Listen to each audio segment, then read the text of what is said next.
Hello everyone, कैसे हैं आप सभी लोग। आशा करते हैं कि आप सब बहुत बढ़िया होंगे और आप सभी ने अपने क्लास 12th बोर्ड्स की तैयारी शुरू कर दी होगी। तो बच्चों, दिस इज रोहत बड़ोदिया और मैं आप सभी का आरंभ क्लासेस के ऑनलाइन प्लेटफॉर्म के ऊपर स्वागत करता हूं। तो बच्चों, जैसा कि आप जानते हैं कि हमने हमारे क्लास 12th फिजिक्स के chapter first electric charges and field का स्टार्ट कर दिया था, जिनके अंदर हमने अभी तक हमारे 6 लेक्चर पूरे हो चुके हैं। वैसे तो हमारा लास्ट लेक्चर के अंदर चैप्टर फर्स्ट पूरा हो चुका है, बट फिर भी हम आज यहां पर उस पूरे चैप्टर का कंप्लीट शॉर्ट रिवीजन करने वाले हैं, जिनके अंदर हम सिंगल वीडियो के अंदर पूरे चैप्टर का इन शॉर्ट रिवीजन करेंगे। तो बच्चों, अगर आपने वो पुरानी 6 वीडियोस नहीं देखी हो तो ऊपर दिए गए बेल आइकन को प्रेस करिए और वो वीडियो देखकर ही यहां पर आइए, क्योंकि अगर ऐसा नहीं होगा तो आपको आज के लेक्चर में बहुत दिक्कतें आने वाली है। तो without wasting our time start करते हैं हमारा वन शॉर्ट रिवीजन, जिनके अंदर हम पूरे चैप्टर को एक लेक्चर में खत्म करेंगे। चलिए स्टार्ट करते हैं। तो देखिए बच्चों, जैसा कि आप जानते हैं कि इस चैप्टर की शुरुआत हमने करी थी एक बहुत इंपॉर्टेंट टर्म से, जिसका नाम था आपका चार्जेस।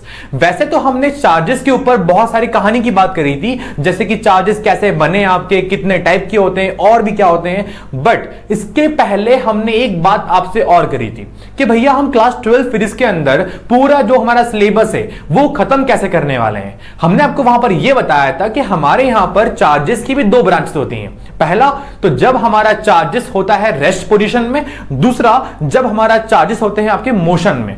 जो चार्ज आपके रेस्ट में होते हैं उस ब्रांच को फिजिक्स की हम बोलते हैं इलेक्ट्रोस्टैटिक्स, जो कि हम फर्स्ट, सेकंड, थर्ड चैप्टर में देखने वाले हैं। एंड चैप्टर 4 से हम स्टार्ट करेंगे हमारे चार्जेस का मोशन वाला पार्ट, मतलब हमारा चार्ज बड़ा हो चुका है, अब वो चलने लगा है। ठीक, तो चलिए स्टार्ट करते हैं। हमारा आज का टॉपिक नाम है इसका चार्जेस। तो देखिए बच्चों, चार्जेस का मतलब हम ऑलरेडी देख चुके हैं। चार्जेस एक मैटर की ऐसी प्रॉपर्टी होती है जिसके अंदर एक इलेक्ट्रोस्टैटिक फोर्स ऑफ अट्रैक्शन या फिर रिपल्शन होता है, जब उसको हम इलेक्ट्रोमैग्नेटिक फील्ड के अंदर रखते हैं। मतलब किसी सब्सटेंस को अगर आपने इलेक्ट्रोमैग्नेटिक फील्ड के अंदर रखा तो रखने के बाद अगर उसके अंदर अट्रैक्शन की और रिपल्शन की प्रॉपर्टी आ जाएगी तो वो क्या कहा जाएगा, उसको कहा जाएगा चार्जेस। इतना ठीक है।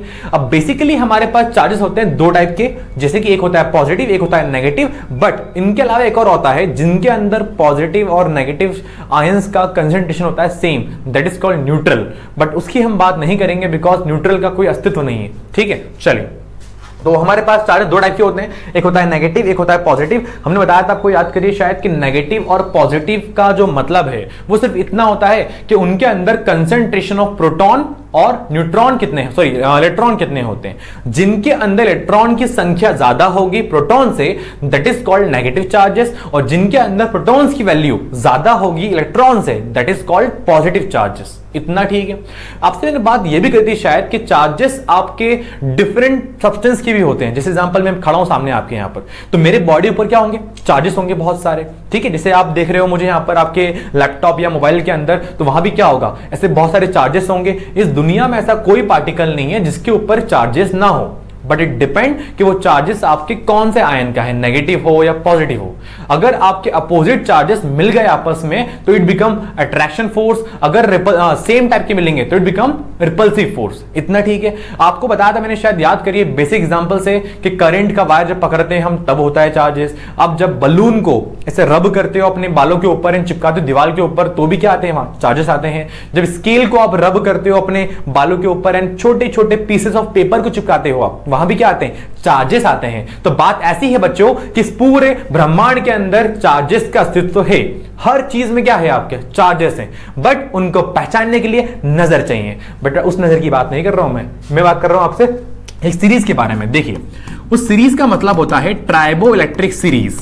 हमारे फिजिक्स के अंदर एक सीरीज बनाई गई है, that is called, wait 2 minute, इस सीरीज को हम बोलते हैं ट्राइबो इलेक्ट्रिक सीरीज, जहां पर हमने सारे सब्सटेंसेस के जितने हमको पता है, सारे मतलब बेटा सारे तो बहुत होते हैं, ठीक है, जितने हमको पता है उनका हमने एक अरेंज करा है ऑर्डर में। फॉर एग्जांपल, मैंने कहा आपसे कि मेरे पास एक लकड़ी है और एक मेरे पास स्टील है। अरे स्टील, लोहा, उसकी बात कर रहा हूं मैं। इन दोनों में से ज्यादा चार्जेस किसके पास होंगे? आप बोलोगे भैया ऑब्वियस सी बात है, स्टील के पास होंगे। और वुड के पास चार्जेस होंगे? बेटा करंट तो पास होता नहीं है, तो बेटा इसका मतलब ये नहीं चार्जेस नहीं होंगे। मैंने कहा क्या आपसे, जब चार्जेस मूव करते हैं तो मूव होने की वजह से करंट बनता है, बट चार्जेस वहां है ही नहीं है। किसने बोला आपको? चार्जेस तो हर जगह होते हैं, ठीक है। तो वुड पे भी चार्जेस होंगे बट कम होंगे किससे? स्टील से। ठीक है। तो हमने चार्जेस को बांटा है नेगेटिव और पॉजिटिव पार्ट्स में on the basis of different elements. उस सीरीज को हम बोलते हैं कि आपका ट्राइबोइलेक्ट्रिक सीरीज। इस सीरीज के अंदर जो सबसे टॉप पे आता है वो आपका ज्यादा पॉजिटिव है, उसके नीचे वाला कम पॉजिटिव, उसके नीचे वाला कम पॉजिटिव। अरे बस यार, समझ गए ना क्या बोल रहा हूं मैं, ठीक। और सेम आपका नेगेटिव के लिए, जो सबसे ऊपर नेगेटिव वाले के अंदर वो ज्यादा नेगेटिव, उससे कम कम नेगेटिव, उससे कम कम नेगेटिव, इतना ठीक है। तो हमने इस हिसाब से बताया था आपको चार्जेस के बारे में, ठीक। चलिए एक बेसिक सा एग्जांपल और है चार्जेस का, जो कि आपके एनसीईआरटी में दे रखा है। क्या है वो एग्जांपल? अरे याद करो, एक सिल्क लेते हैं हम, और सिल्क के साथ हम कुछ और लेते हैं। अगर सिल्क का क्लॉथ हमने ग्लास के ऊपर एक रब करते हैं तो due to friction, due to rubbing उस ग्लास के ऊपर और एक सिल्क के क्लॉथ के ऊपर चार्जेस डेवलप हो जाते हैं। अब किस पे पॉजिटिव आया, किस पे नेगेटिव आया, मुझे क्या पता? अरे भैया मुझे पता है, कैसे? इस ट्राइबोइलेक्ट्रिक सीरीज की हेल्प से, इतना ठीक। चलिए आगे चलते हैं। तो हम देख रहे थे यहां पर आपका चार्जेस। चलिए, तो इलेक्ट्रिक चार्जेस का यूनिट क्या होता है हम देख चुके हैं, कूलम होती है, ठीक है भैया। फॉर्मूला क्या है चार्जेस का? चार्जेस का फॉर्मूला कुछ नहीं होता है, करंट से बनता है। I इज इक्वल टू होता है Q/T, where Q is charges, तो Q का मतलब हो जाएगा आपका AT, इतना ठीक। This is also a dimension formula of charges. Dimension याद है ना, class 11 chapter 2 unit and dimension, ठीक है। तो डायमेंशन फॉर्मूला चार्जेस का होता है AT। चलिए आगे चलते हैं। अब देखा था हमने और एक चीज कि इलेक्ट्रिक चार्ज क्या होते हैं, क्वांटाइज्ड होते हैं। हमने इस टाइप से चार्जेस की बहुत सारी प्रॉपर्टी स्टडी करी थी कि चार्ज क्वांटाइज्ड है, चार्ज कंजर्वेट है, चार्ज ये है, ऐसे बहुत सारे चार्जेस को हमने समझा था, ठीक है। तो क्वांटाइज का मतलब देखने वाले हैं आगे हम, जहां फिक्स्ड वैल्यू को करना, दैट इज कॉल्ड क्वांटाइज्ड करना, ठीक। The smallest amount of free charges is 1.6 into 10 की पावर -19 कूलम। मैंने आपसे कहा था इसको तो मैं आपको ग्लास के अंदर घोल के पिला दूंगा, तो बेटा हाँ ये बहुत काम का होने वाला है, क्योंकि आगे चल के पूरे फिजिक्स के अंदर इस इलेक्ट्रॉन की वैल्यू तो रटनी ही है आपको, क्योंकि सारे न्यूमेरिकल्स में वैल्यू तो आपको याद करना पड़ेगी, ठीक है।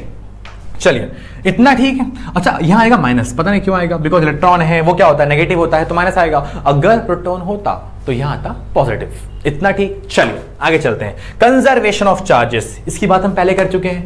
कंजर्वेशन का मतलब होता है कि जहां पर हम चार्जेस को कंजर्व करते हैं, मतलब किसी भी एक आइसोलेटेड सिस्टम के अंदर चार्जेस की जो मात्रा होती है, अरे मात्रा मतलब ई की मात्रा की बात नहीं कर रहा हूं, मात्रा मतलब अमाउंट होता है जो, वो आपका बराबर होता है किधर, इधर भी और इधर भी। फॉर एग्जाम्पल आपने 2 डब्बे लिए, एक डब्बे में आपके 10 चार्ज हैं, इसमें कितने मुझे नहीं पता, ठीक। अगर इस डब्बे को हिला के मैंने कन्वर्ट कर दिया इसकी फॉर्म में, तो डेफिनेटली जितना अमाउंट यहां था उतना अमाउंट यहां रहेगा आपका।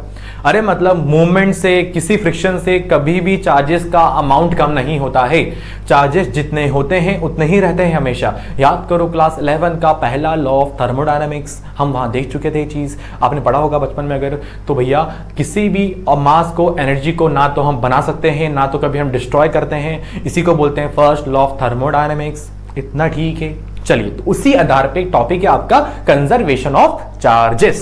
चलिए आगे चलते हैं। ये लिखा है देखिए यहां पर, charges can neither be created and not be destroy. I think सबको ये लाइन तो इतनी याद हो गई होगी, भैया बचपन से बोलते आ रहे हैं हम, ना तो बनता है ना तो डिस्ट्रॉय होता है, तो पढ़ते क्यों हैं? तो बेटा पढ़ना तो पड़ेगा ना, ठीक है। चलिए आगे चलते हैं।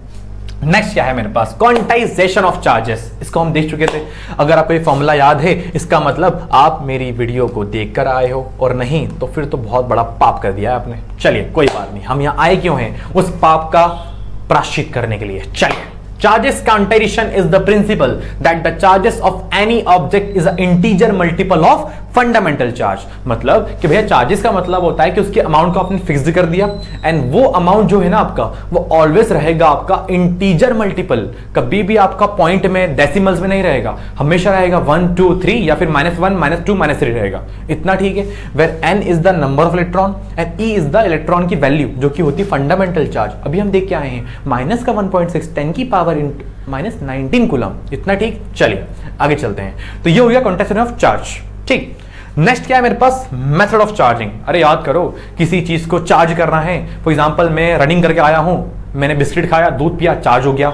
मैं रनिंग करने गया था, मैं डिस्चार्ज हो गया वापस से, इतना ठीक है। तो चार्जिंग डिस्चार्जिंग कैसे होती है चार्जेस की, हम वो देखने वाले हैं इन द कंडक्शन, इंडक्शन और फ्रिक्शन, ठीक। ये इंडक्शन वो नहीं है जो आप सोच रहे हैं, ठीक है। चलिए स्टार्ट करते हैं। पहला कंडक्शन हम देख चुके थे।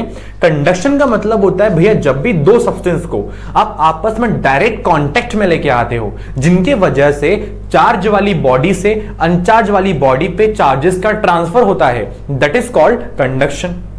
फॉर एग्जाम्पल अगर मैं एक गर्म चम्मच को पकड़ रहा हूं तो क्या मेरी बॉडी में हीट आएगी? अरे बेटा हीट आएगी तभी तो मुंह से निकलता है उई मां। अरे याद है ना, ठीक है। तो हीट का ट्रांसफर हुआ, कैसे हुआ? टच करा है तब हुआ। तो क्या ऐसा होगा कि बिना टच करा हो गया? नहीं, ये तो पॉसिबल नहीं भैया, कैसी बात कर रहे हो आप, ठीक है।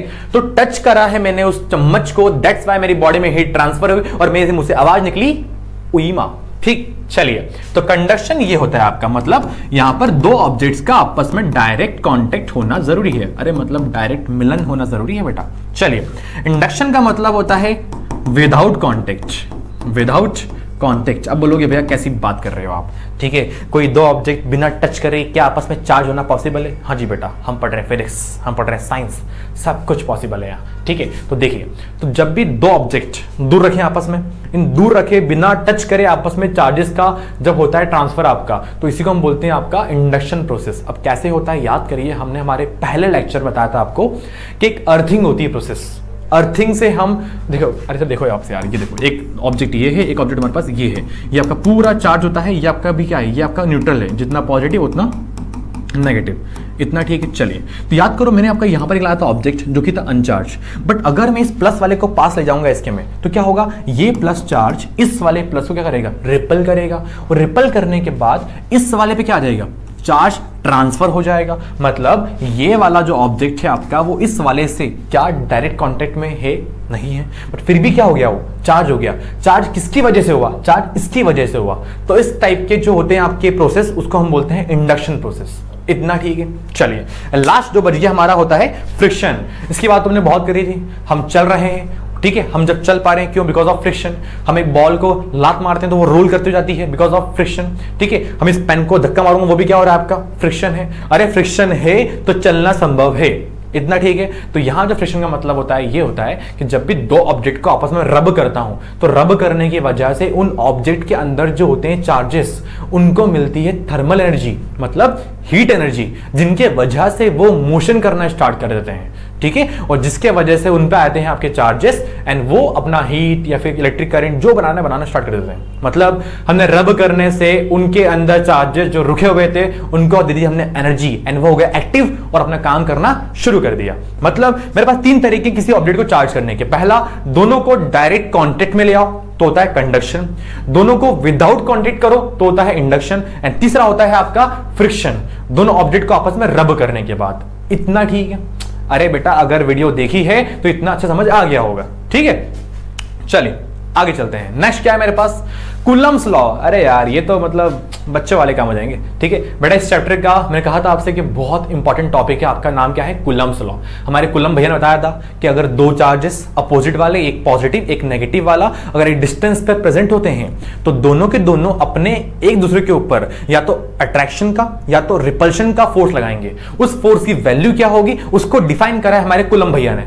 इतना ठीक है। अब डिफाइन कैसे करा है, देखिए ये देखिए formula, force is equal to होता है 1/4πε0। अरे ये क्या बोला भैया, अरे इसी को बोलते हैं के, याद है के की वैल्यू, ठीक। तो Q1 Q2 अपॉन में R का स्क्वायर। मैं कहा था आपसे एक माइनस क्यू एक प्लस क्यू, डिस्टेंस मान लो आपका R, फोर्स लगता है आपका फोर्स इज इक्वल टू के Q1 Q2 अपॉन में R का स्क्वायर। इतना ठीक है। इस सवाल के ऊपर हमने न्यूमेरिकल्स भी करे हैं बहुत सारे हमारे। आपको Q1 दे रखा है, Q2 दे रखा है, डिस्टेंस दे रखा है, you have to find the force.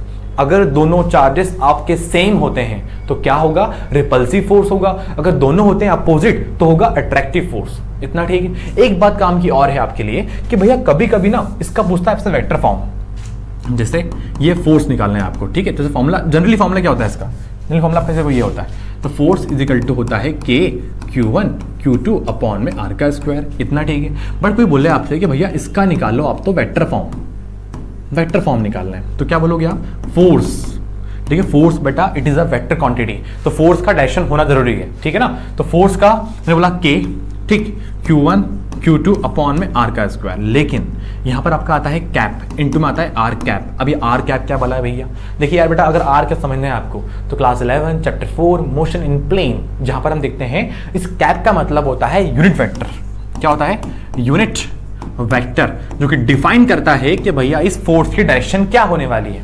अभी ठीक है, अरे ठीक है। वैसे कूलम्स लॉ जनरली नहीं पूछता है, बट कभी कभी अगर आप बात कर रहे हो फ्यूचर में जेईई मेंस की, नीट की बात कर रहे हो, तो वहां पर वेक्टर फॉर्म से सवाल ज्यादा बनते हैं आपके पास, ठीक है। हम जो पढ़ रहे हैं this is scalar form only, ठीक। चलिए आगे चलते हैं। अच्छा, कूलम्स लॉ की बात कर रहे हैं एक बार हम, तो कूलम्स लॉ के अंदर एक चीज और आती है, वो क्या है? ये चीज है आपकी, अरे याद है ना क्या है ये? इसकी बात हमने बहुत करी है, ठीक है। इस चीज को हम बोलते हैं परमिटिविटी। क्या बोलते हैं? परमिटिविटी। डोंट वरी, आगे टॉपिक है अपना आप एक नया इसका, परमिटिविटी क्या होती है, ठीक है। चलिए नेक्स्ट क्या है मेरे पास? Principal of superposition.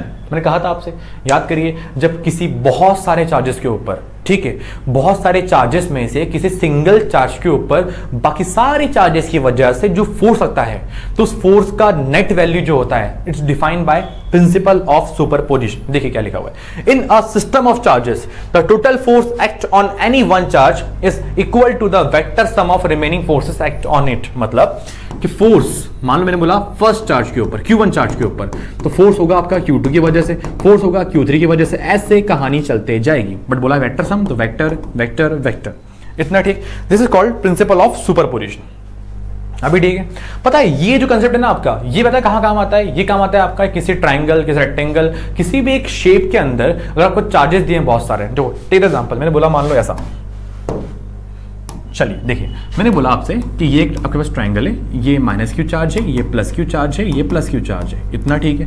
3 टाइप के चार्ज हो गए। आपको यहां निकालना है प्लस क्यू चार्ज के ऊपर इसके वजह से और इसके वजह से कितना फोर्स लग रहेगा, निकाल लोगे आप? जी हाँ, निकाल लेंगे आप। एक फोर्स इधर आएगा, एक फोर्स इधर आएगा, क्योंकि इसका फोर्स किधर होगा? इधर, इसका फोर्स इधर होगा आपका। इन दोनों का जो नेट है वो आएगा आपका इधर, इतना ठीक है। अब इसको हम निकालते हैं आपके क्लास 11 के एक रूल से, triangle law of vector addition. अरे याद है कि नहीं याद है? अरे याद होना चाहिए। अंडर रूट में Q1 square plus Q2 square plus 2 Q1 Q2 cos theta. अगर याद नहीं है तो मतलब बेसिक तो यार कई बात करें। चलिए कोई बात नहीं, इस तक काम का नहीं है आपके लिए, ठीक है ना? इतना ठीक है, बताइए मुझे पहले एक बार, ठीक है। हम देख लिया कूलम्स लॉ क्या होता है, ठीक है। सुपरपोजिशन प्रिंसिपल हम देख चुके हैं, इतना ठीक। चलिए नेक्स्ट हम आगे बढ़ते हैं यहां से। तो नेक्स्ट जो टॉपिक है हमारा परमिटिविटी, जिसका मुझे था इंतजार, वो घड़ी आ गई है। चलिए देखिए, तो बेटा परमिटिविटी का ना जो मतलब है, हम देख चुके हैं पहले आपसे कि परमिटिविटी हमेशा इलेक्ट्रोस्टैटिक फोर्स को अपोज करती है, ठीक है। इफ यू कांट बिलीव तो देखिए, तो फोर्स इज इक्वल टू होता है Q1 Q2 अपॉन में 4 पाई एप्सिलॉन नॉट R का स्क्वायर। तो जरा ये बताइए मुझे एक बार, एप्सिलॉन नॉट और फोर्स आपस में कैसे हैं? आपस में इनवर्सली प्रोपोर्शनल है। इसका मतलब जितना बड़ा फोर्स होगा उसकी परमिटिविटी क्या हो जाएगी? इतनी कम हो जाएगी। और अगर मैंने परमिटिविटी इंक्रीज कर दी तो फोर्स क्या हो जाएगा? कम हो जाएगा। तो बात ऐसी है, permittivity is the field which decrease the electrostatic force between the charges। जो चार्जेस के बीच का इलेक्ट्रोस्टैटिक फोर्स को डिक्रीज करती है, दैट इज कॉल्ड परमिटिविटी। होती क्या भैया? कुछ नहीं है, देखो सिंपल सी बात है। फॉर एग्जांपल एक बाल्टी है मेरे पास, अरे बाल्टी नहीं मुझे पता है बट मान लो बाल्टी है, ठीक है। इस बाल्टी के अंदर 2 चार्ज है, एक Q1 और एक Q2, अभी ठीक है। तो इस Q1 Q2 के ऊपर डिस्टेंस पे एक फोर्स लगेगा, that is called coulomb force. अरे कूलम्ब्स लॉ से निकालेंगे उस फोर्स को, ठीक है। तो ये बताओ मुझे एक बार, अगर इस पे फोर्स लग रहा है, तो अगर इसमें था पहले एयर, अरे वैक्यूम, ठीक है, तो जो फोर्स है आपका अलग आएगा। बट अगर मेरे पास एयर और वैक्यूम को लाने की ताकत नहीं है, मतलब इतना खर्चा नहीं करना है मुझे, तो पानी ले आऊंगा, सस्ता पड़ता पानी बहुत, ठीक है। पानी से क्या हो गया? Medium change. सॉलिड ले आया, पत्थर ले आया, मीडियम चेंज। तो मतलब डिफरेंट मीडियम में फोर्स क्या हो रहा है आपका? डिफरेंट हो रहा है। तो इस पूरा एक्सपेरिमेंट करने के बाद सबसे कम, मतलब सबसे ज्यादा फोर्स जो मुझे निकालना गया, ठीक है, जो मैंने बताया, पता किससे निकाला?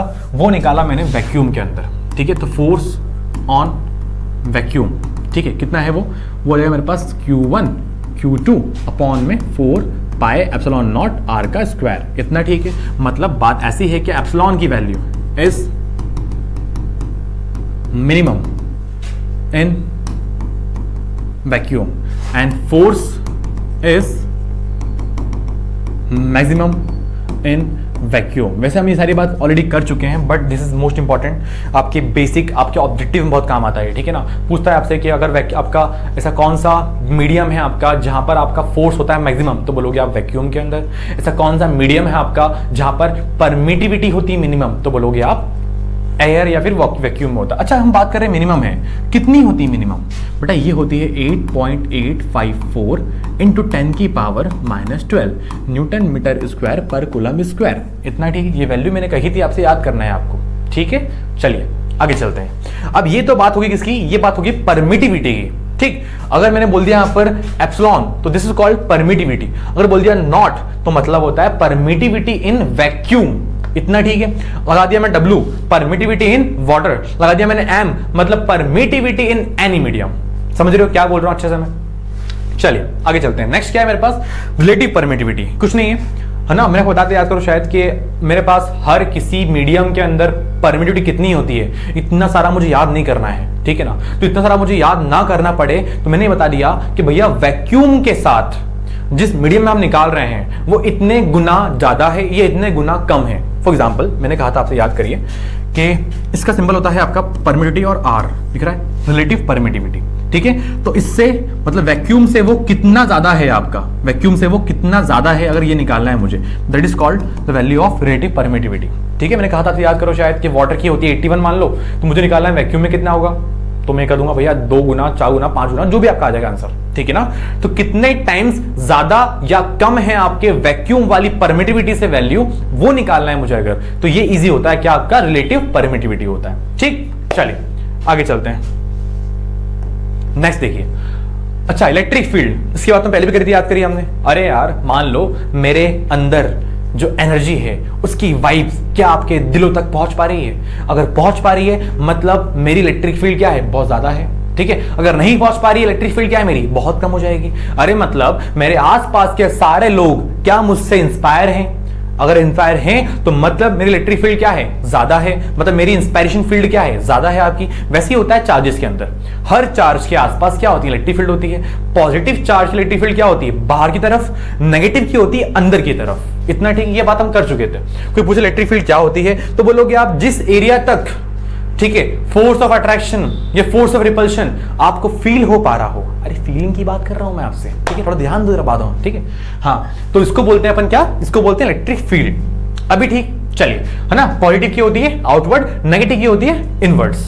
चलिए आगे चलते हैं, इंटेंसिटी की बात करते हैं। अरे भैया मुझे पता है बाहर जा रही है, मुझे पता है अंदर आ रही है, बट भैया ये बताइए इस प्लस वाले क्यू चार्ज के इधर इधर इधर इधर, ये मुझे पता है, बट भैया यहाँ कितनी, अरे यहाँ कितनी, अरे 5 किलो, 10 किलो, 2 किलो, कितना किलो? अरे किलो नहीं होता बेटा, kilo is the unit of mass. हम क्या निकाल रहे हैं, हम निकाल रहे हैं इलेक्ट्रिक फील्ड की यूनिट, इंटेंसिटी की यूनिट, तो निकालना पड़ेगी। कैसे निकालेंगे, देखिए इधर आइए। तो intensity of electric field formula होता है फोर्स ऑन टेस्ट चार्ज और अपॉन में टेस्ट चार्ज। ये बात हमने कही थी पहले आपसे, याद करिए। अगर मैंने लिया है एक प्लस क्यू चार्ज, इतना ठीक, इतनी दूर पे, डिस्टेंस कितना मान लिया मैंने, R मान लीजिए, ठीक है। तो मैंने बोला कि यहां पर एक टेस्ट चार्ज रखा है मैंने, क्यू नॉट। टेस्ट चार्ज का मतलब होता है ऐसा चार्ज जिसको हम लिया है सिर्फ टेस्टिंग पर्पस के लिए, ठीक है। चलिए, तो अगर ऐसा है आपका, तो मैंने कहा था आपसे कि यहां पर कितना फोर्स फील हो पा रहा है, हम वो निकालते हैं by help of Coulomb's law. Q naught upon में R का स्क्वायर, इतना ठीक है, और अपॉन में क्या, test charge. According to formula क्या होता है, इंटेंसिटी ऑफ इलेक्ट्रिक फील्ड, मतलब इलेक्ट्रिक फील्ड की intensity, force on test charge, तो क्या जाएगा, के क्यू नॉट अपॉन में R का स्क्वायर, इंटू में क्या आएगा, इंटू में आएगा टेस्ट चार्ज, कितना होता है, जो कि क्यू नॉट होता है। कैंसिल कैंसिल, क्या बचा, के क्यू अपॉन में R का स्क्वायर। मैंने आपसे ये भी कहा था कि इस इक्वेशन को मरते दम तक नहीं भूलना। अरे कहा था कि नहीं कहा था मैंने आपसे कि इलेक्ट्रिक फील्ड की intensity due two point charge होती है के क्यू बाय R का स्क्वायर, इतना ठीक है। चलिए आगे चलते हैं। अब k की वैल्यू क्या होती है मुझे पता है, 1/4 पाई एप्सिलॉन नॉट। भैया इसकी वैल्यू क्या है एग्जैक्टली, तो बोलोगे आप 9 × 10⁹। ये बात मैंने कही थी, याद करना है, बिकॉज आगे न्यूमेरिकल में बहुत काम आने वाला है ये, ठीक। चलिए आगे चलते हैं, नेक्स्ट टॉपिक हमारा। नेक्स्ट क्या है मेरे पास, नेक्स्ट है मेरे पास इलेक्ट्रिक फील्ड की intensity due to different medium. पहला पॉइंट चार्ज से, दूसरा लीनियर चार्ज से, तीसरा एक्सिस ऑफ चार्ज रिंग से आएगा। यहां पर रिंग वैसे राइटिंग अच्छी होगी मेरी, एक बात तो है यार, चलिए कोई बात नहीं, ठीक है। तो करें स्टार्ट। एक बात नहीं भूलना है कि भैया पॉइंट चार्ज की इंटेंसिटी इलेक्ट्रिक फील्ड की क्या होती है, के क्यू बाय R का स्क्वायर। अभी ठीक है भैया, जब तक आपने बोला कि पॉइंट चार्ज की होती है कोई दिक्कत नहीं है हमें इस बात से, लेकिन अगर आपका वो पॉइंट चार्ज बट गया पूरे सरफेस पे, फॉर एग्जांपल हमने देखा था इस वाले टॉपिक के अंदर, अगर आपका एक कंडक्टर है जिसके ऊपर charge plus plus plus plus plus plus but चुका है पूरा, तो मुझे एक दूर डिस्टेंस यहां पर मुझे निकालनी है, इंटेंसिटी P पॉइंट पे निकालनी है। डिस्टेंस मान लो इसका A मान लो, ठीक है। तो क्या करा था अपन ने, याद करो, हमने करा था पहले यहां से, फिर करा अपन ने यहां से।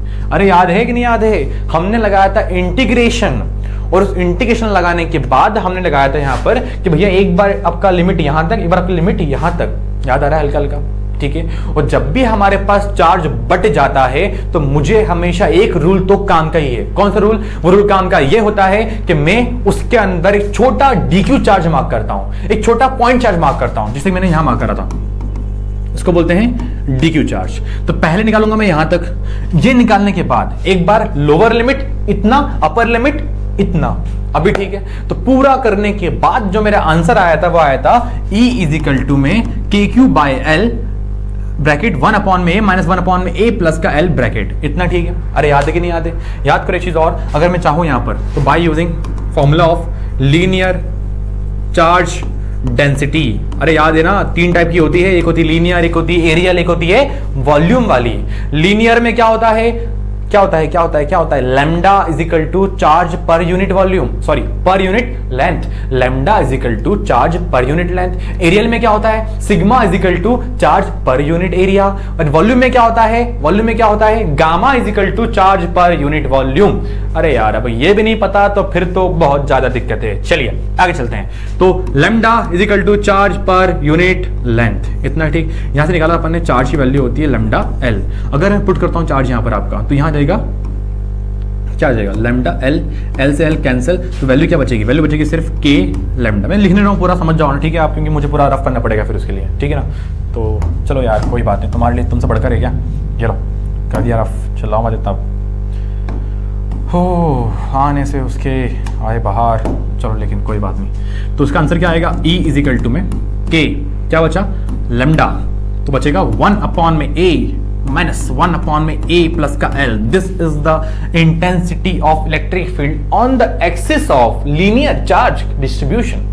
अभी ठीक, ये डेरिवेशंस हमने करा है हमारे सेकंड लेक्चर में, अगर नहीं तो प्लीज ऊपर दिए गए बेल आइकन को प्रेस करिए and open the playlist and वहां देखिए लेक्चर सेकंड मेरा, ठीक है, वहां सब बताया अच्छे से मैंने आपको। चलिए उसके बाद नेक्स्ट की हम बात करते हैं, इसको रफ करते हैं जरा पहले, ठीक। नेक्स्ट वाला, नेक्स्ट क्या है मेरे पास, एक्सिस ऑफ चार्ज रिंग। ये तो हमने करा था, याद करिए शायद, अगर नहीं तो कोई बात नहीं, आपको थोड़ा सा रिकैप करवाते हैं, रिकैप।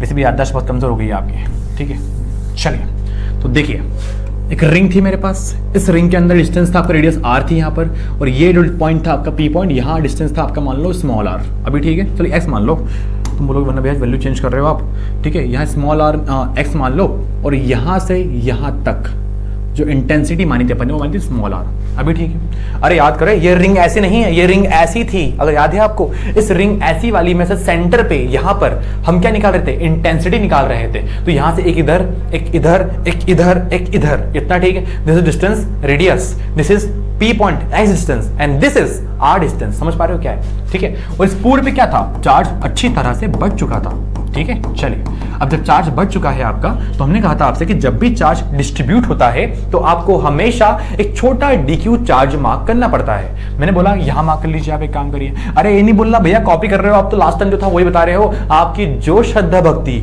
जैसी आपकी कल्पनाएं हैं वैसे यहां मार्क कर लीजिए, यहां मार्क कर लीजिए, यहां मार्क कर लीजिए। अरे मुझे क्या आपत्ति होगी, आपत्ति तो आपको होने वाली है, क्योंकि अगर आपने यहां मार्क करा है तो आपके कैलकुलेशंस बिगड़ जाएंगे, ठीक है। चलिए तो फॉर एग्जांपल डी चार्ज यहां मार्क कर लिया मैंने, थोड़ा कलर चेंज करते हैं मार्कर का, ठीक है, इतनी कंजूस नहीं करेंगे अपन। चलिए तो डी चार्ज यहां मार्क कर लिया मैंने, तो यहां से जो इंटेंसिटी है वो इधर आएगी, अरे हाँ की ना, और इसकी जो इंटेंसिटी है इधर वाले की, दो बने कंबाइनिंग कंपोनेंट्स, एक बनेगा आपका अपर, एक बनेगा आपका इस साइड। अरे याद है कि नहीं याद है, ठीक है।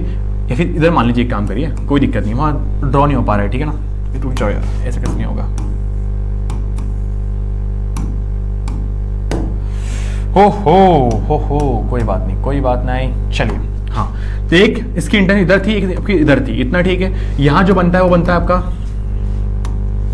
यहां जो बनता है वो बनता है आपका साइन थीटा, ये जो बनता है आपका बनता है कॉस थीटा, इतना ठीक है। मैं आपसे ये भी कहा था, याद करो शायद, कि आपका इस वाले सर्कल का, ठीक है, ये जो इंटेंसिटी है यहाँ पर दो आएगी, एक इधर और एक ऊपर आएगी, इतना ठीक है। अरे याद है कि नहीं याद है, याद है ना पक्का, ठीक है। तो जो ऊपर आई है वो आई है आपके इस वाले की वजह से, इतना ठीक है। अब सेम इस वाले की वजह से क्या आएगी, वो नीचे आएगी, अरे हाँ की ना। तो मतलब इस पूरे रिंग के अंदर, इस पूरे रिंग के अंदर इसका जो वर्टिकल कंपोनेंट है साइन थीटा वाला, वो क्या होने वाला है, वो होने वाला है कैंसल उसके अपोजिट कंपोनेंट से, क्योंकि वो है आपका अपवर्ड डायरेक्शन में, इतना ठीक है। मतलब पूरे रिंग की जो नेट इलेक्ट्रिक फील्ड आती है मेरे पास, वो आएगी सिर्फ और सिर्फ इस कॉस थीटा की वजह से, इतना ठीक है ना।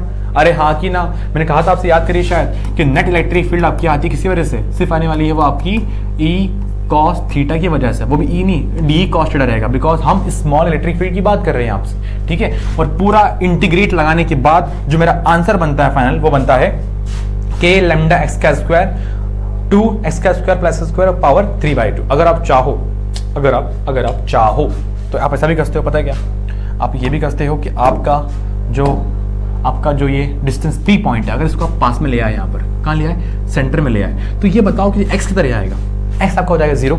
अगर आपका x 0 हो गया, अगर x 0 हो गया तो क्या बचेगा, यहाँ बचेगा सिर्फ 2x की पावर प्लस 0 हो चुका है, सॉरी x 0 हो चुका है ना, ठीक है। तो यहाँ बचेगा e नेट, अरे भाई साहब इतनी खराब राइटिंग तो मेरी जिंदगी में आज तक नहीं है कभी, कोई बात नहीं। e इज इक्वल टू में के लैम्डा एक्स का स्क्वायर, ठीक है, ये हो गया 0 आपका, तो बचेगा 2 r का स्क्वायर पावर 3/2, 2 से 2 कैंसिल, बचा r का क्यूब, इतना ठीक है। ये भी आपका एक नेट आंसर हो सकता है, इतना ठीक है। अगर आपको देखना है इन डिटेल में डेरिवेशन मेरा वो, तो प्लीज मेरी तीसरी वाली वीडियो प्रीफर करिए, वहां पर मैंने इस डेरिवेशंस को प्रॉपर डिराइव करा है अच्छे से, ठीक। चलिए आगे चलते हैं। नेक्स्ट क्या है मेरे पास, नेक्स्ट जो होने वाला है वो है मेरे पास इलेक्ट्रिक फील्ड लाइंस। अरे याद करिए, एक चार्जेस होते हैं प्लस वाले और माइनस वाले, उन चार्जेस के दूर और उन चार्जेस के पास में इलेक्ट्रिक फील्ड होती है। अगर पॉजिटिव चार्ज है तो वो होगी दूर की तरफ, बाहर की तरफ, अगर नेगेटिव चार्ज तो वो होगी आपके अंदर की तरफ, ठीक है ना। तो उन सब इलेक्ट्रिक फील्ड लाइंस की कुछ प्रॉपर्टी होती हैं जो कि बहुत काम की होने वाली है आपके लिए, ठीक है। जैसे कि जो सबसे पहली प्रॉपर्टी है वो क्या है, वो है it originates from positive charge and terminate to negative charge. क्या बहुत टफ चीज बताई है भैया आपने, कैसी बात कर रहे हो, इससे बच्ची इसी चीज होती है। चलिए देखिए, तो मैंने कहा आपसे यार एक प्लस चार्ज है और एक माइनस चार्ज है, इलेक्ट्रिक फील्ड हमेशा यहाँ से निकलती है और यहाँ क्या हमेशा मर्ज हो जाती है, ये तो बेसिक सी बात है यार, इसमें कोई टफ तो है नहीं। सेकंड क्या है, it always form open curve. जी हाँ, ये हमेशा एक ओपन कर्व बनाती है। मतलब क्या इस बात का, अरे मतलब ये है कि इनके अंदर से इलेक्ट्रिक फील्ड कभी नहीं जाती। फॉर एग्जांपल, अगर इनके बदले यहाँ होता एक चुंबक, अरे चुंबक पता है ना चुंबक क्या होती है, अरे मैग्नेट की बात कर रहा हूं मैं, ये होता नॉर्थ पोल, ये होता साउथ पोल, तो यहाँ से निकलती है मैग्नेटिक फील्ड लाइंस, यहाँ से निकलती है मैग्नेटिक फील्ड लाइन, इतना ठीक, जाती है, लेकिन इसके अंदर भी जाती है, ठीक है, अंदर भी जाती है। इसका मतलब कि मैग्नेटिक फील्ड लाइन जो होती है ना बेटा, वो हमेशा बनाती है क्लोज्ड कर्व, उसका कर्व कभी ओपन नहीं होता, वो पूरा ऐसे घूमता है आपका। लेकिन जो हमारा यहाँ पर इलेक्ट्रिक फील्ड लाइन से कर्व है, वो सिर्फ होता है कितना, वो सिर्फ होता है प्लस से लेकर माइनस क्यू तक, मतलब इतना। अभी ठीक है, इसलिए इसको बोला मैंने it always form open curve. चलिए नेक्स्ट पे आते हैं। Two electric field lines are never intersect each other. ये तो क्लास 10th पढ़ के आए थे, याद करिए कि दो इलेक्ट्रिक फील्ड लाइंस कभी आपस में इंटरसेक्ट नहीं करती, क्योंकि अगर वो इंटरसेक्ट करेगी तो जिस पॉइंट पे वो कर रही है इंटरसेक्ट, वहां पर वो एक साथ दो डायरेक्शन शो करेगी, जो कि रियलिटी में पॉसिबल नहीं होता। ठीक है ना ये बात? अरे याद नहीं है तो एक काम करिए, एक कंपास लेके आइए। कंपास बात नहीं कर रहा हूं मैं, कंपास, कंपास मतलब जिससे हम डायरेक्शन नापते हैं, उसको लेके आइए, उस पॉइंट पे रखिए जहां पर आपने करा इंटरसेक्ट, एंड वहां रख के देखिए वो एक साथ दो जगह डायरेक्शन कैसे बताएगा। ये तो नामुमकिन है भैया। अरे उसमें क्या होती है, उसमें एक होती है निडल आपकी, जहां एरो होता है आपका नॉर्थ दिखाता है जो हमेशा, वो एक बार में एक तरफ ही शो पाएगा, एक बार में दो नहीं हो पाएगा, जिसकी वजह से एक साथ दो डायरेक्शन दिखाना इम्पॉसिबल है। मतलब दो इलेक्ट्रिक फील्ड लाइंस कभी भी आपस में इंटरसेक्ट नहीं कर सकती। इतना ठीक। चलिए नेक्स्ट पे आते हैं जरा, चौथा point, the number of electric field lines is directly proportional to the magnitude of charges. मतलब क्या है? अरे मतलब ये है कि एक 2 कूलम और एक 4 कूलम, 5 लिख लो भैया आप, अरे 5 कर लो, एक 10 कूलम। ऑब्वियस सी बात है, ज्यादा इलेक्ट्रिक फील्ड किसके पास रहेगी? इनके पास रहेगी, क्योंकि क्या है ये, इसका जो है मैग्नीट्यूड क्या है, ज्यादा है आपका, उससे कम इसके पास, उससे कम इसके पास। मतलब जितना बड़ा चार्ज उतनी ज्यादा मैग्नेटिक इलेक्ट्रिक फील्ड लाइंस। इतना ठीक है ना, ये तो बेसिक चीज थी। ठीक, चलिए नेक्स्ट पे आते हैं। Tangent drawn in the electric field lines are shows the directions कहां गया? Tangent drawn in electric field lines are shows the directions of electric field. मतलब अगर आपने किसी इलेक्ट्रिक फील्ड के अंदर, कोई इलेक्ट्रिक फील्ड है, यहां टेंजेंट ड्रॉ कर दिया आपने, टेंजेंट है ये, तो टेंजेंट आपका दिखाती है डायरेक्शन किसका? इलेक्ट्रिक फील्ड लाइंस का। ये हम पढ़ चुके हैं ऑलरेडी। ठीक, इतना। चलिए आगे चलते हैं। नेक्स्ट, द स्ट्रेट, अच्छा एक बच गया, tangents are always perpendicular to the electric field line. Tangents हमेशा होती कैसी? परपेंडिकुलर। देखिए मैंने बोला आपसे, सपोज एक सिलेंडर है, इलेक्ट्रिक फील्ड होगी बाहर की तरफ, फिर टेंजेंट होगी आपकी इसकी तरफ, तो इलेक्ट्रिक फील्ड और टेंजेंट के बीच क्या बन रहा है एंगल, वो बन रहा है एंगल आपका 90 डिग्री बन रहा है। ऐसे ही बनता है क्यूब के लिए, ऐसे ही बनता है स्फीयर के लिए, ऐसे ही बनता है सारी 3D सरफेस के लिए। ठीक, चलिए आगे आते हैं। The straight, the parallel and equidistance field lines are said to be uniform electric field. अरे मतलब अगर कोई इलेक्ट्रिक फील्ड तीन प्रॉपर्टी शो करता है, जैसे कि अगर वो स्ट्रेट है, अगर वो सीधी है, ठीक, अगर वो पैरेलल है आपस में, क्या है वो आपस में पैरेलल, और साथ में वो हर डिस्टेंस क्या उनका बराबर है, अगर तीन उनमें ये खूबसूरती है तो मतलब वो क्या है, यूनिफॉर्म इलेक्ट्रिक फील्ड होगा।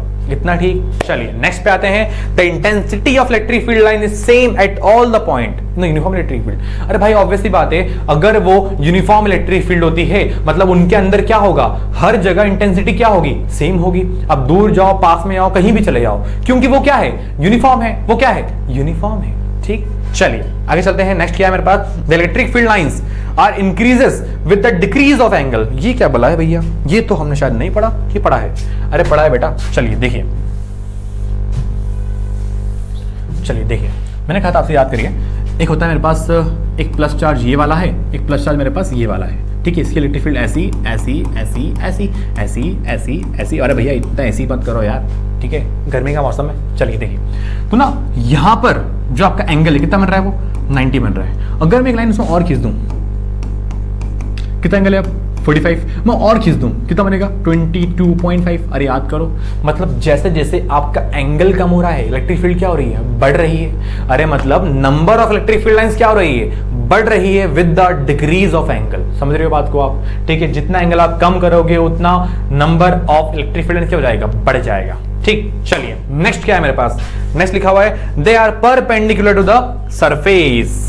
किसी कंडक्टर के अंदर इलेक्ट्रिक फील्ड लाइन जब बाहर निकलती है तो इलेक्ट्रिक फील्ड हमेशा क्या होती है, कंडक्टर के परपेंडिकुलर होती है। जैसे कि मैंने कहा आपसे, एक मेरे पास प्लस चार्ज है, इसका सरफेस क्या बनाएगा, सरफेस बनेगा इसका स्फीयर। अरे दिख रहा नहीं दिख रहा, अरे यार तुम तो यार मतलब हद करते हो यार, कोई बात, ये लो प्लस क्यू चार्ज, ये क्या है, एक स्फीयर है। इलेक्ट्रिक फील्ड बाहर, इलेक्ट्रिक फील्ड बाहर, तो क्या सरफेस से 90 डिग्री एंगल पे है, हाँ भैया है, तो बस फिर बात खत्म। ये पॉइंट हमारा सिद्ध हो गया है कि भैया इलेक्ट्रिक फील्ड आपकी कैसी होती है, परपेंडिकुलर होती है, किससे, आपके सरफेस से।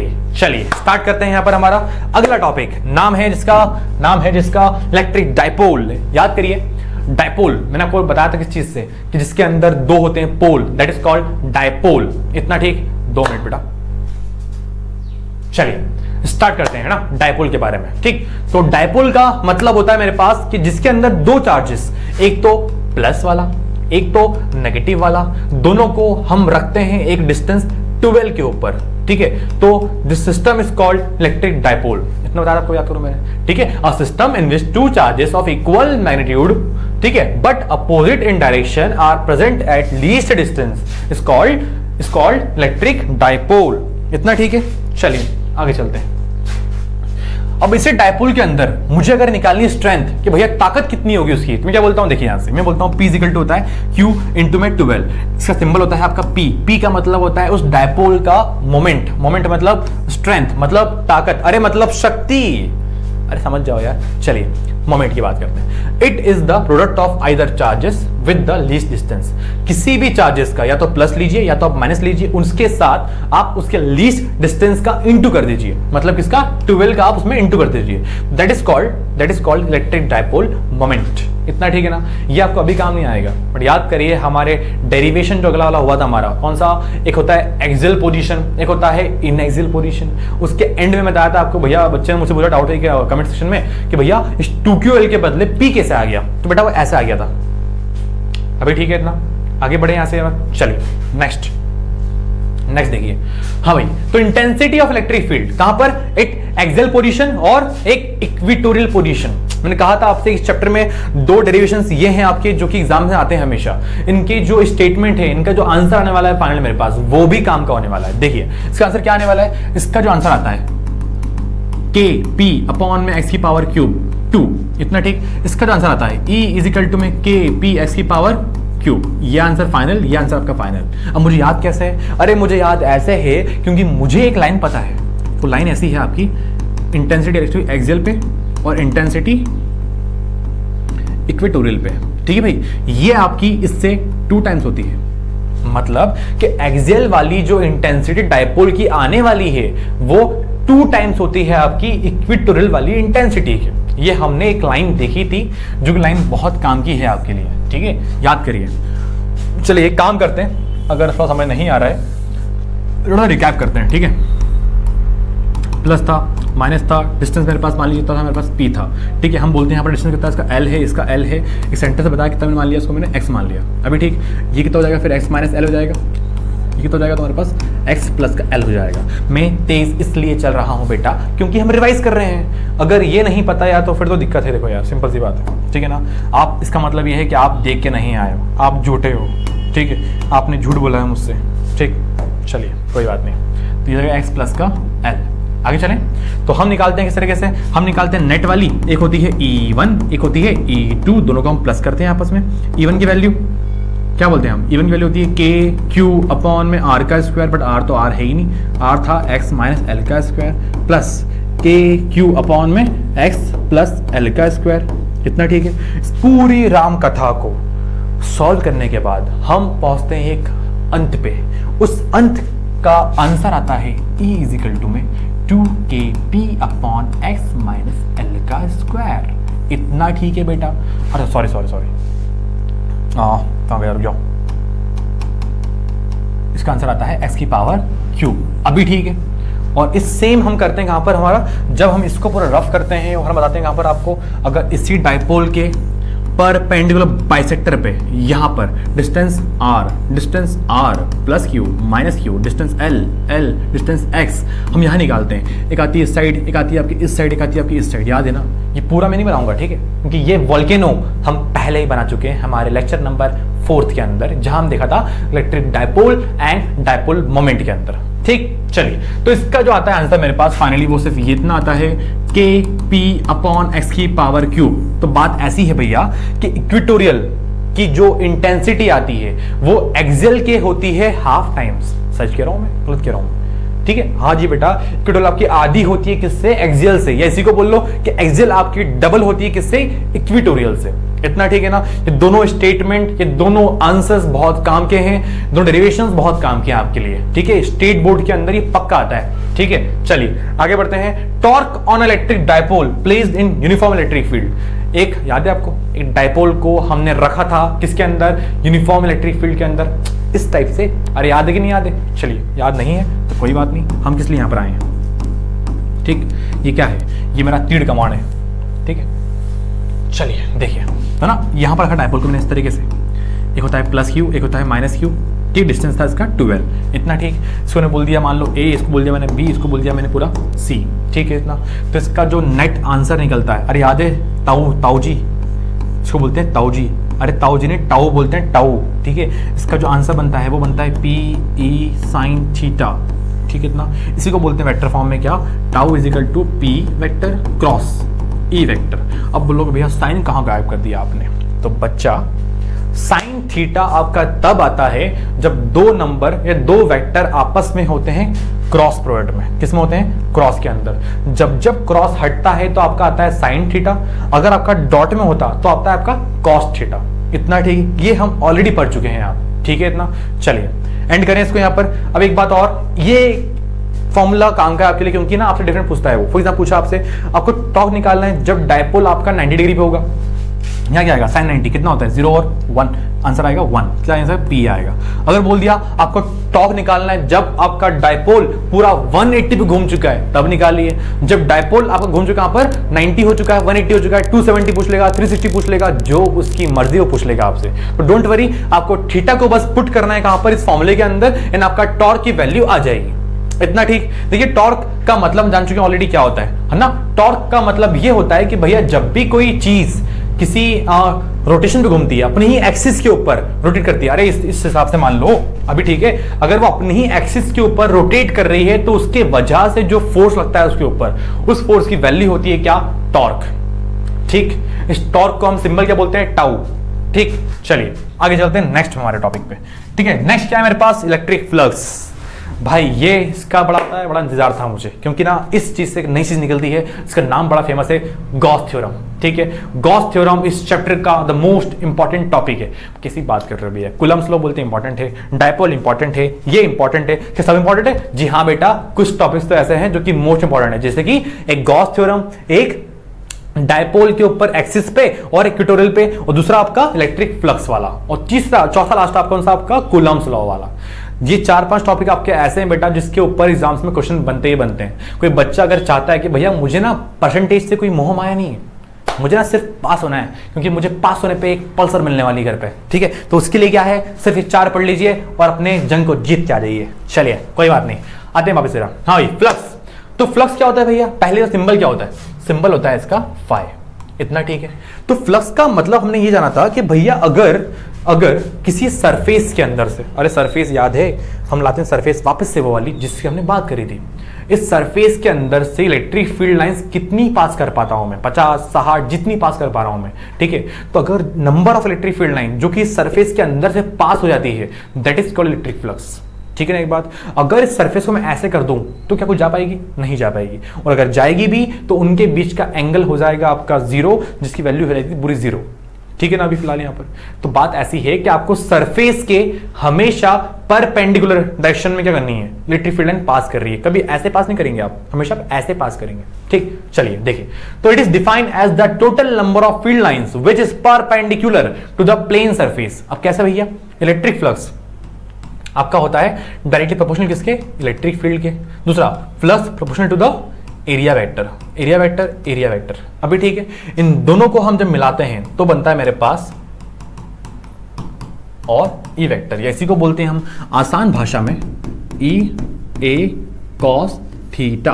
अभी ठीक है, अरे याद है कि नहीं याद है कि थीटा, ये डॉट प्रोडक्ट दिख रहा है आपको, डॉट प्रोडक्ट जब भी हटता है क्या आता है? हमेशा कॉस थीटा सामने आता है, ठीक है। E electric field, A area vector, theta is the angle between electric field and area vector, इतना ठीक है। अब मान लो मैंने कहा था आपसे, याद करो, ये मेरे पास क्या है? एक सरफेस है, सरफेस सामने क्या है? इसकी इलेक्ट्रिक फील्ड होती है, इतना ठीक। इलेक्ट्रिक फील्ड और इसका एरिया वेक्टर कहां होगा? इधर होगा या तो इधर होगा। अरे याद है कि नहीं याद है? For 2D surface electric field किधर होगा? 2 पॉसिबल है, एक इधर और एक इधर पॉसिबल है। बट अगर वही सरफेस होती 3D तो वहां सिर्फ सिंगल डायरेक्शन पॉसिबल है, जो कि होता है आउटवर्ड डायरेक्शन में। अरे याद है ना, क्यूब की बात करी थी, सिलेंडर की बात करी थी, हमने करी थी स्फेयर की बात करी थी। इन तीनों चीजों के अंदर हमारा एरिया वेक्टर कहां आता है? हमेशा वो आता है बाहर की तरफ, इतना ठीक। बट इसका कहां आएगा? इधर पॉसिबल है और इधर पॉसिबल है। तो मैं मान रहा हूं किधर? मैं मान रहा हूं उधर जिधर मेरी इलेक्ट्रिक फील्ड जा रही है। किधर? इधर, देखो इधर होगा। इलेक्ट्रिक फील्ड और एरिया वेक्टर दोनों किधर है? सेम डायरेक्शन में। जब दोनों होते हैं आपके सेम डायरेक्शन में तो एंगल कितना बनता है? एंगल बनता है 0। जब एंगल 0 बना है, cos 0 क्या होता है? 1। तो नेट कितना आएगा मेरे पास? नेट आएगा मेरे पास EA। कितना आएगा? EA, इतना ठीक। तो मतलब बात ऐसी है भैया कि दोनों को परपेंडिकुलर होना बहुत जरूरी है, क्योंकि अगर ऐसा नहीं हुआ, अरे सरफेस को और इलेक्ट्रिक फील्ड लाइंस को, क्योंकि अगर ऐसा नहीं हुआ, ऐसा करो, एक काम करो, अब देखो क्या होगा। इलेक्ट्रिक फील्ड, एरिया वेक्टर इधर होगा या इधर होगा, कहीं भी कर लीजिए आप। इलेक्ट्रिक फील्ड, एरिया वेक्टर कितना बन रहा है? एंगल 90 बन रहा है। एंगल 90 क्या होता है? cos 90 क्या होता है? 0। पूरा क्या हो जाएगा? फ्लक्स 0 हो जाएगा। इसलिए मैंने कहा था आपसे पहले भी कि जब भी आपका सरफेस होता है परपेंडिकुलर, तभी उसके अंदर इलेक्ट्रिक फील्ड लाइंस पास होती है, वरना इसका आंसर कुछ नहीं आएगा, 0 आंसर आएगा इसका, ठीक। चलिए, इसकी बात तो हो गई भैया। एक बात भूल गए हम भैया, फ्लक्स की यूनिट बताई थी आपने कुछ में, ठीक है। अरे मुझे कौन सी याद होगी, चलिए निकालते हैं, कोई बात नहीं, इधर आइए। तो फ्लक्स की यूनिट निकालते हैं। तो फ्लक्स का फॉर्मूला होता है EA, cos थीटा लगा लो, कोई दिक्कत नहीं है। इलेक्ट्रिक फील्ड यूनिट क्या होती है?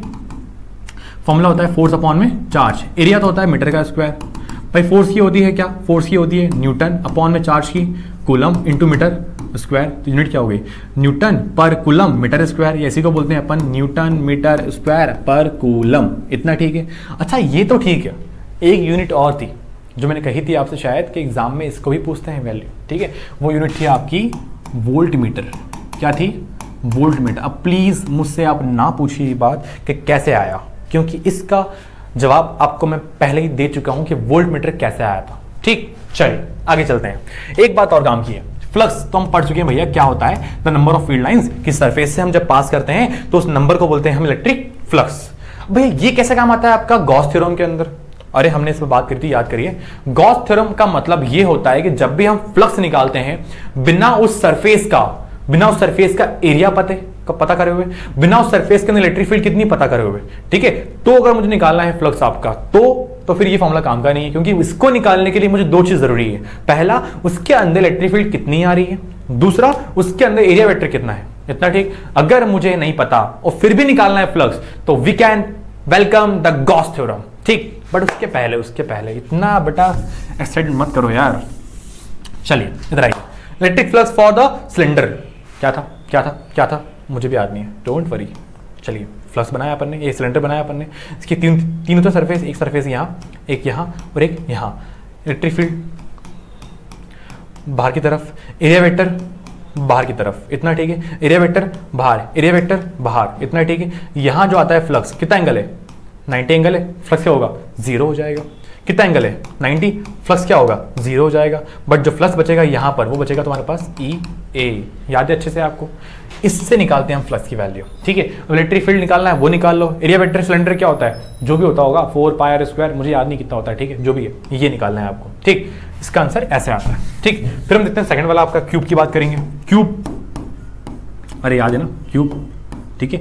इसकी टोटल सरफेस होती है 6, एक होता है बाहर बाहर बाहर बाहर, अंदर, ये बाहर। अब ये बनाऊंगा नहीं मैं, ठीक है। चलिए तो ना यहां पर जो आपका एरिया वेक्टर है वो कितना आएगा, 0 0 ई ए और ये भी क्या है आपका माइनस का ई ए, और ये अंदर 0 ये बाहर 0। इसका नेट जो निकलता है मेरे पास फ्लक्स, उसका आंसर आता है 0। इतना ठीक है। विश्वास नहीं है तो प्लीज देखिए मेरा कल से लेक्चर नंबर 5वां, जहां पर बताया मैंने फ्लक्स के बारे में आपको अच्छे से, ठीक है। चलिए नेक्स्ट बात करते हैं किसके बारे में, स्फीयर के बारे में, ठीक। चलिए तो लास्ट हमारा है स्फीयर। स्फीयर का मतलब एक पॉइंट चार्ज, आंसर बनता है आपका स्फीयर, ठीक है। यहां से फ्लक्स निकालना है मुझे, इलेक्ट्रिक फील्ड बाहर की तरफ और एरिया वेक्टर बाहर की तरफ। तो फ्लक्स क्या होता है, area vector, sorry electric field और डीए और कॉस थीटा, जब दोनों होते हैं आपके सेम डायरेक्शन में, एंगल क्या होता है, 0 होता है। एंगल 0 मतलब क्या, ई डी ए कॉस 0 क्या होता है 1, तो क्या बचेगा, flux E D A, integration पूरा फ्लक्स ई बाहर पूरा A, this is the final answer. अब एरिया ऑफ स्फीयर क्या होता है यार, ये तो पता होना चाहिए यार, 4πr²। पुट करो आपका आंसर आ जाएगा, ठीक है। अच्छा इसी आंसर्स के अंदर पता है स्फीयर वाले के अंदर गॉस थ्योरम का जन्म होता है। कैसी बात कर रहे हो भैया, अरे हाँ बेटा दिखाऊं कैसे, चलिए इसको उठाइए, इसको लाते हैं ऊपर वापस तरह। तो फ्लक्स इज इक्वल टू ई ए, अभी ठीक है इतना। चलिए देखो ध्यान से, तो ना फ्लक्स ऐसे लिखा मैंने। इलेक्ट्रिक फील्ड क्या होती है, अरे क्या होती है, के क्यू अपॉन में r², इनटू में एरिया क्या होता है 4πr², कैंसिल, अभी ठीक। चलिए आगे चलते हैं। के की वैल्यू क्या होती है 4πε0, क्या बचा है, कुछ बचा ही नहीं है, तो इनटू में क्या है 4π, कैंसिल, क्या बचा, क्या ये गॉस थ्योरम है, हाँ जी ये गॉस थ्योरम है। अरे गॉस थ्योरम क्या होती है, द टोटल फ्लक्स किसी कंडक्टर के अंदर कितना होता है, उसका चार्ज अपॉन में ε0, या इसी को बोलते हैं अपन 1/ε0 टाइम्स ऑफ टोटल चार्ज, इसी को बोलते हैं हम क्या, उसका गॉस थ्योरम। इतना ठीक है, इतना ठीक है।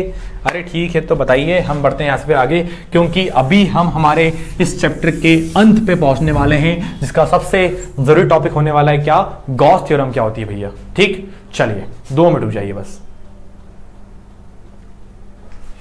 मेरा लैपटॉप डिस्चार्ज हो गया है तो मुझे उसको चार्ज करना पड़ेगा।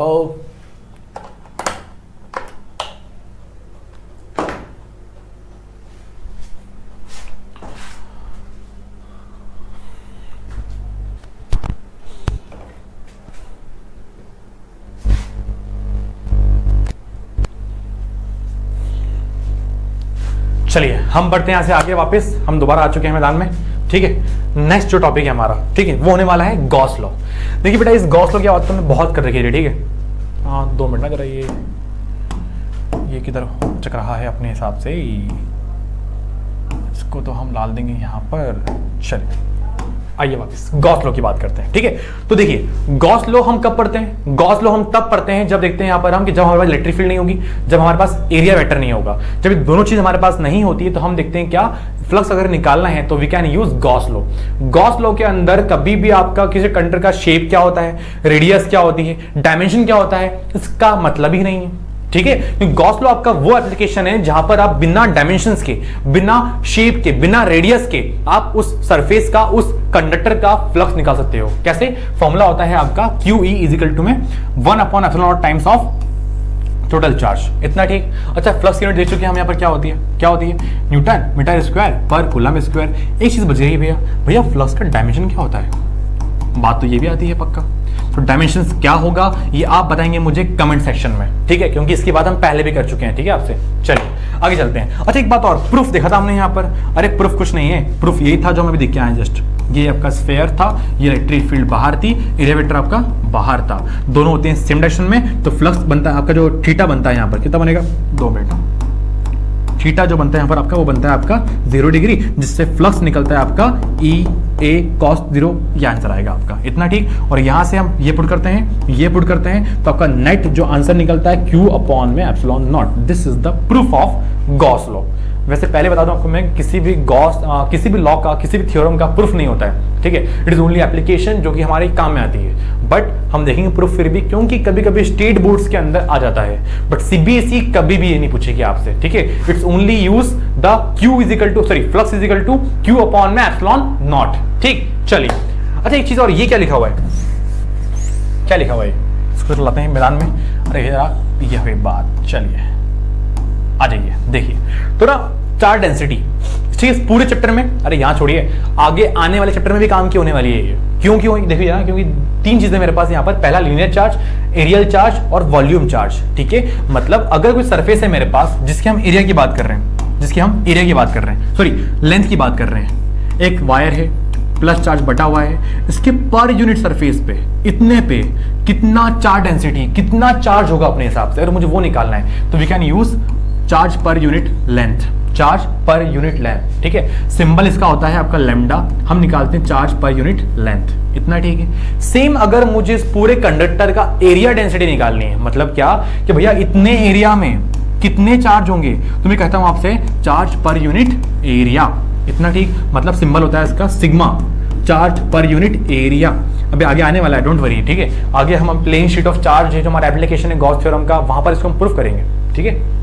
चलिए, थर्ड होता है आपका कि इस छोटे से वॉल्यूम के अंदर कितना चार्ज है, वो अगर निकालना है मुझे, तो हम बोलते हैं आपका गामा, सॉरी लैम्डा हो गया था, चलिए, gamma is equal to charge per unit volume. This is the volume charge density. ये तीनों डेंसिटी बहुत काम की है आपके लिए, क्योंकि आगे चल के आपके डायरेक्टली इससे ऑब्जेक्टिव्स बनते हैं आपके, ठीक। चलिए, नेक्स्ट क्या है मेरे पास? नेक्स्ट होने वाला है मेरे पास एप्लीकेशंस ऑफ गॉस लॉ। याद है हमने मेनली पढ़ी 4 एप्लीकेशंस, ठीक है। वैसे देखो, अगर देखा जाए तो इसमें बहुत सारी और भी होती हैं, बट मेनली हमने कितनी पढ़ी है? 4 पढ़ी है, जो जिसके अंदर हमने 2 देख ली स्टार्टिंग पहले, और जो 2 एंड वाली है। पहला एक इन्फिनाइट आपको दिया है कंडक्टर, जो कि एक लेंथ जिसपे चार्ज आपका यूनिफॉर्म बढ़ चुका है, एंड सेकंड जो कि प्लेन शीट ऑफ चार्ज है। ये दोनों आपकी मोस्ट इंपॉर्टेंट होने वाली है एप्लीकेशंस में, ठीक है। चलिए स्टार्ट करते हैं हमारा पहला एप्लीकेशन, जिसका नाम है intensity of electric field bye using Gauss law. देखिए, तो ना मैंने आपसे कही थी एक बात कि अगर आपका ये प्लस चार्ज है और ये बनता है आपका स्फीयर, इतना ठीक, बाहर होती है इलेक्ट्रिक फील्ड और यहां आपका होता है एरिया वेक्टर, इतना ठीक। इस पूरे को सॉल्व करने के बाद जो मेरा आंसर आता है फ्लक्स इज इक्वल टू आता है, वो आता है EA। अभी ठीक है, बट यहां से मुझे निकालना क्या है? मुझे निकालना है इंटेंसिटी, तो डेफिनेटली यहां पर मुझे ये निकालना होगा। तो मैं यहां पर by using Gauss law, Gauss law क्या होता है? Flux is equal to Q/ε0 E as it is. Area of sphere क्या होता है? ये आपका होता है 4π, अरे जो भी डिस्टेंस होगा, जो रेडियस होगी, r का स्क्वायर। तो E इज इक्वल टू आपका हो जाएगा Q 4π r का square into ε0। This is the value of, this is the intensity of electric field for the, अच्छा, बाय यूजिंग गॉस लॉ। मैंने यहां पर गॉस लॉ की हेल्प से इंटेंसिटी निकाल ली।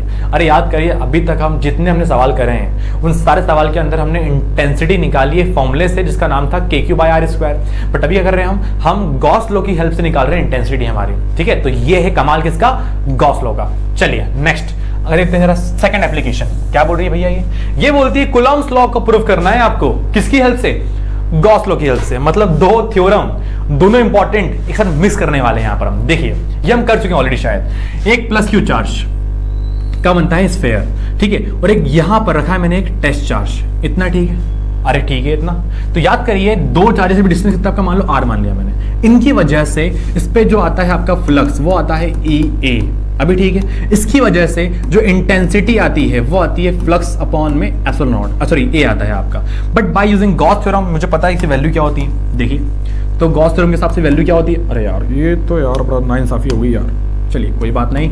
तो फ्लक्स की वैल्यू होती है Q upon epsilon naught E as it is, area as it is. Area मुझे पता है क्या होता है ना, चाहो तो पुट कर लो यार, कोई दिक्कत नहीं, घर की बात है अपने, 4 पाई r का स्क्वायर। ठीक, तो E इज इक्वल टू आपका होता है Q 4 पाई r का square epsilon naught. This is the first equation. अभी ठीक, चलिए आगे चलते हैं। अच्छा मुझे एक बात और पता है कि भैया intensity of electric field due two point charge क्या होता है, फोर्स अपॉन में टेस्ट चार्ज। अरे याद है कि नहीं याद है? अगर मुझे इस पॉइंट पे निकालनी है इंटेंसिटी, ठीक है, तो मुझे पता है फॉर्मूला क्या होता है भैया, force on this charge upon में ये चार्ज।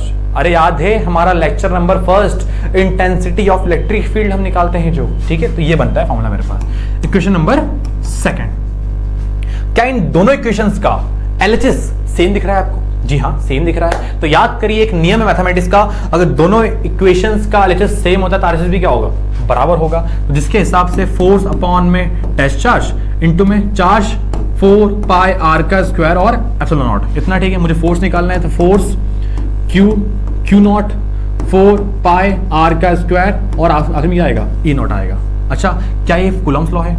हाँ कूलम्ब्स लॉ है। अब कुछ बच्चे बोलेंगे भैया मुझे तो कुछ मिसिंग लग रहा है, तो बेटा आपकी नजर कमजोर हो गई है, क्योंकि इसी की वैल्यू क्या होती है, इसी की वैल्यू होती है K। तो ये बन जाएगा आपका K Q1 Q2 अपॉन में R का स्क्वायर। अभी ठीक है इतना, ठीक है। This is Coulomb's law.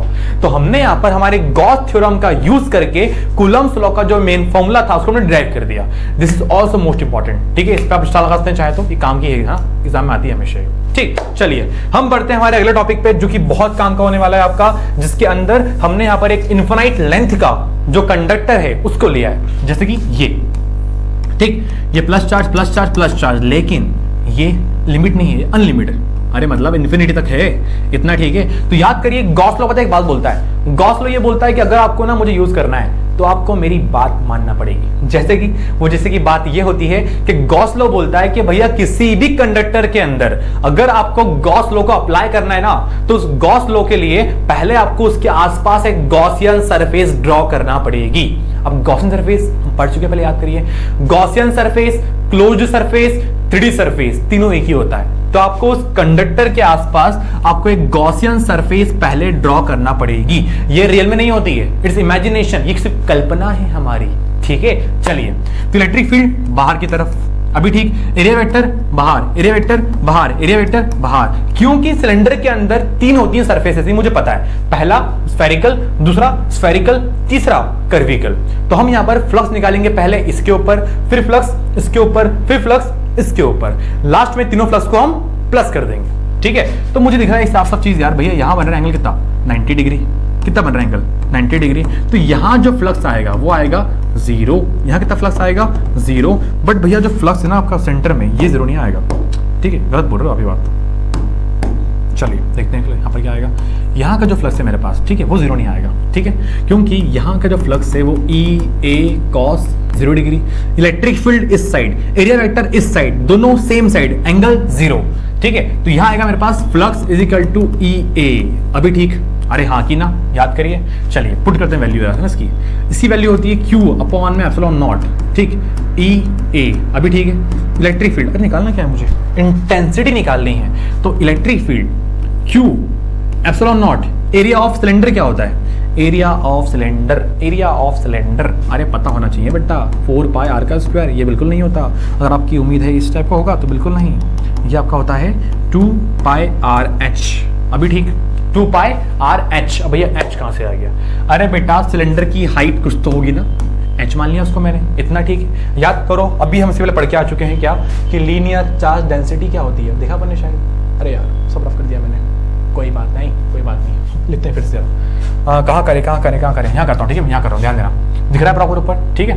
चलिए तो मैंने बोला आपसे कि लीनियर चार्ज डेंसिटी आपकी होती है लैम्डा इज इक्वल टू होती है चार्ज अपॉन में लेंथ, ठीक है। इसके हिसाब से चार्ज निकलता है मेरे पास लैम्डा L, फिर L इज लेंथ, इस लेंथ को मान रहा हूँ मैं भी यहाँ पर क्या, हाइट मान रहा हूँ, ठीक, इसको मान रहा हूं मैं हाइट। अभी ठीक है, अगर ऐसा है तो क्या मैं यहां पर पुट कर दूं वैल्यू, तो E is equal to lambda height sigma naught epsilon naught 2 pi R H, H से एच कैंसिल, तो E इज इक्वल टू निकलता है मेरे पास lambda epsilon naught 2 pi are.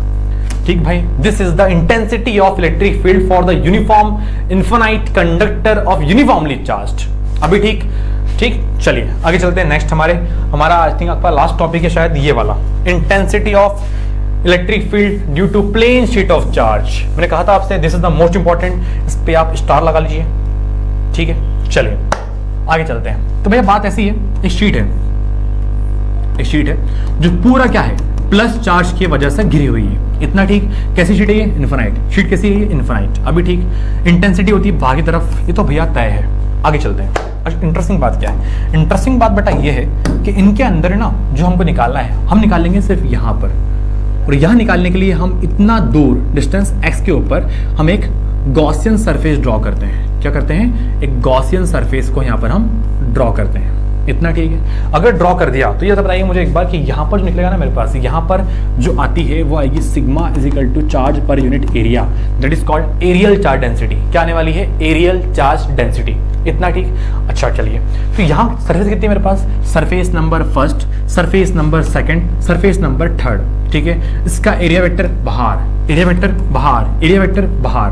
अभी ठीक है, इलेक्ट्रिक फील्ड इस साइड है, तो फ्लक्स आपका रहेगा E और EA।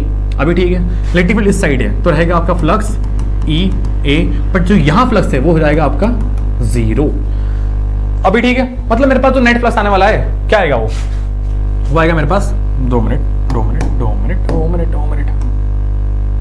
छोटा कर लेते हैं इसको जरा। ठीक, चलिए, तो मेरे पास जो आने वाला है नेट फ्लक्स, ठीक है, देखिए क्या आएगा मेरे पास, तो फ्लक्स नेट, तो EA प्लस E क्या हो जाएगा, 2EA हो जाएगा। अभी ठीक, प्लस की वैल्यू Q अपॉन में एप्सिलॉन नॉट। ठीक है, 2EA। अभी ठीक है, चलिए, तो E निकालना है मुझे, तो Q ये गया अपॉन में, तो हो जाएगा 2A एप्सिलॉन नॉट। भैया चार्ज की वैल्यू क्या होती है, अब भी सामने लिखी है आपके पास, मैंने देखो चार्ज आपका हो जाएगा सिग्मा A, तो sigma A 2A epsilon naught, A से A कैंसिल, तो क्या बचेगा, E इज इक्वल टू बचेगा sigma 2 epsilon naught. This is the intensity of electric field for the plane sheet of charge. ठीक है, आई थिंक अभी कुछ तो कॉपी करना नहीं होगा आपको, इसलिए मैं सामने हटा नहीं हूँ, और नहीं तो फिर भी कॉपी कर लीजिए, मुझे कोई आपत्ति नहीं है। ठीक है बेटा, तो यहाँ पर हम हमारा आज का रिवीजन वाला लेक्चर एंड करते हैं। आई होप आपको बहुत कुछ समझ आया होगा, आई होप आपके कुछ डाउट जितने भी होंगे क्लियर हो गए होंगे, और अगर नहीं तो प्लीज बेटा कमेंट करिए, मुझे बताइए आपको कहाँ दिक्कतें आ रही हैं। ठीक है, क्योंकि हमारे नेक्स्ट लेक्चर में हम हमारा नया चैप्टर स्टार्ट करने वाले हैं जिसका नाम इलेक्ट्रिक पोटेंशियल एंड कैपेसिटेंस रहने वाला है, क्योंकि वो भी आपका चैप्टर इंपॉर्टेंट है बहुत, क्योंकि वहां के न्यूमेरिकल्स बहुत काम के आने वाले हैं। ठीक है ना, तो प्लीज आप एक बार इस लेक्चर देखिए, ठीक है, दोबारा देखिए वापस से, कुछ डाउट्स आए, कैसे भी क्वेरीज आए तो दिए गए नंबर पे कॉल करिए एंड मैसेज करिए। ठीक, आई होप सब बढ़िया होगा, कोई दिक्कत आए तो प्लीज मुझे कॉल करिए। Okay, thank you so much, मिलते हैं आपकी नेक्स्ट वीडियो में।